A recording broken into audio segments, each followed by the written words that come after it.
예수님은 베들레헴에서 탄생하셨지만 요셉과 마리아의 땅인 나사렛에서 자라나셨습니다. 예수님의 고향은 나사렛입니다. 예수님은 갈릴리 호수 인근에서부터 여러 곳으로 사역을 하셨습니다.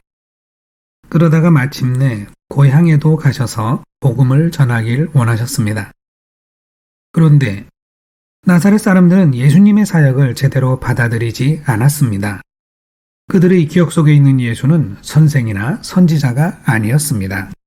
요셉이 누구인지 마리아가 누구인지 그 집의 자녀들이 누구인지 모두 알고 있는 마을 사람들입니다. 그래서 예수님이 장성하여 고향에 돌아왔지만 그들의 기억 속에 있는 예수님을 생각할 뿐입니다. 예수님은 나사렛의 회당에서 그들이 놀랄 만한 지혜와 능력과 복음을 가르쳤다고 합니다. 하지만 사람들은 예수님의 과거 모습만 생각하며 받아들이지 않았고 오히려 달갑지 않게 여길 뿐이었습니다. 예수님은 사역이 통하지 않는 현장에서는 아무런 일도 하실 수가 없었습니다. 이 이야기에는 인간의 죄성과 예수님의 고독이 여실히 드러나고 있습니다. 예수님은 목수 요셉의 집안 사람이 맞습니다. 그러나 나사렛 사람들은 하나님의 일은 생각지 않았습니다.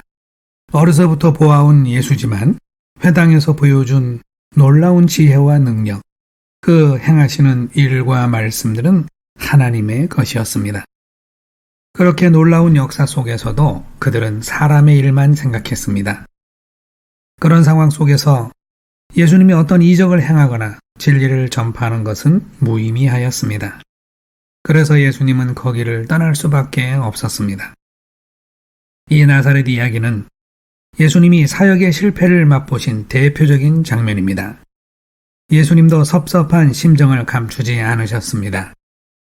그래서 말씀하시길 예언자는 자기 고향 밖에서는 어디 가나 인정을 받는 법이다 라고 하셨습니다.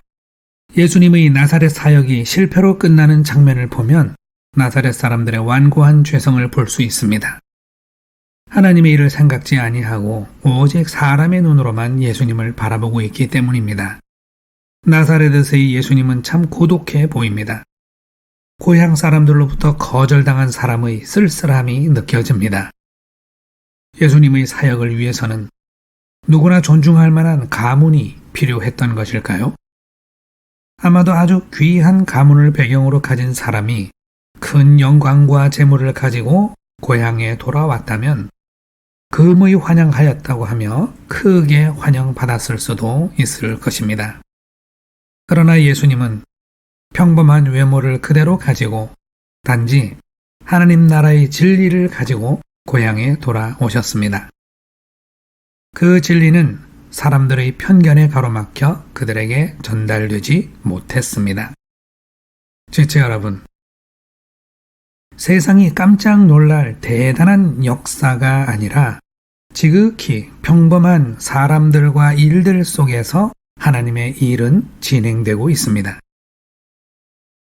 그러므로 자기 생각과 판단에 비추어 예 아니오를 말하기 전에 변화하는 세상의 모습을 통찰하고 하나님의 섭리와 열심을 분별할 수 있어야 하겠습니다.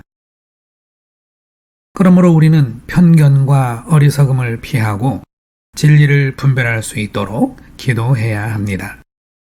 나사렛 사람들이 이런 분별력을 가지고 있었다면 자신들에게 찾아왔던 구원의 기회를 그렇게 어리석게 잃어버리지는 않았을 것입니다.